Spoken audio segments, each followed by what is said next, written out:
La Revolución Mexicana fue un conflicto armado que se inició en México el 20 de noviembre de 1910. Pero primero que nada, ¿qué es una revolución? Una revolución, ante todo, no es una reforma. ¿Cuál es la diferencia entre reforma y revolución? ¿Qué es un reformista? Un reformista es un tipo que quiere cambiar de un determinado sistema algunos de sus aspectos. ¿Qué es un revolucionario? Un revolucionario es alguien que quiere cambiar la totalidad del sistema. Esa es la diferencia.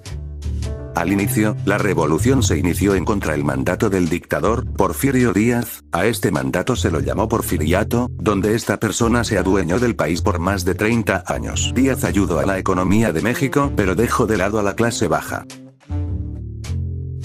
Una de las primeras personas en levantarse contra Díaz fue Francisco Madero, un empresario y político mexicano.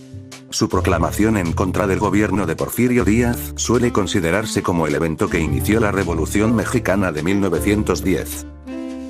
A través de peleas armadas, Madero derroca a Díaz.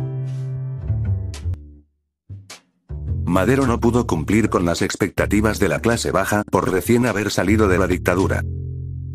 En la localidad de Morelos, se levanta en armas un gran caudillo popular, Emiliano Zapata.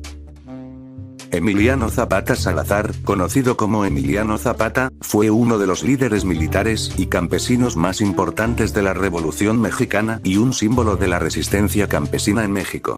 Como parte del movimiento revolucionario, estuvo al mando del Ejército Libertador del Sur. El Plan de Ayala fue una proclamación política, promulgada y firmada por el jefe revolucionario mexicano Emiliano Zapata, dentro de la Revolución Mexicana el 28 de noviembre de 1911, en el que desconoció el gobierno del presidente Francisco Madero, a quien acusó de traicionar las causas campesinas. En ese tiempo también, una persona llamada Victoriano Huerta, un contrarrevolucionista, hace un golpe de estado contra Madero sacándolo de la presidencia.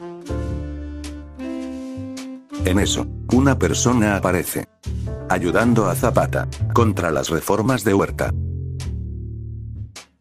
Pancho Villa, fue uno de los jefes de la Revolución Mexicana, cuya actuación militar fue decisiva para la derrota del régimen del entonces presidente Victoriano Huerta. Dos constitucionalistas, Carranza y Álvaro Obregón, fueron importantes para la derrota de Huerta. Estos últimos fueron los que estuvieron en el mandato, introduciendo leyes. Pero tanto Zapata y Villa no estuvieron de acuerdo con esto último, así que siguieron peleando por 6 años. Hasta que un día, fueron capturados y asesinados, lo que significó una gran pérdida para las masas. Obregón siguió con su mandato. Obregón fue presidente entre 1920 y 1924. De la Huerta quiso ser elegido presidente nuevamente, pero al ver que Obregón favorecía a Plutarco Elías Calles desconoció al gobierno, lo que desencadenó la denominada rebelión de la Huertista, que fue apoyada por las 2/3 partes del Ejército Nacional. El movimiento fracasó y el 11 de marzo de 1924 de la Huerta abandonó el país, exiliándose en Los Ángeles, California. Plutarco Elías Calles fue nombrado presidente para el período de 1924 a 1928.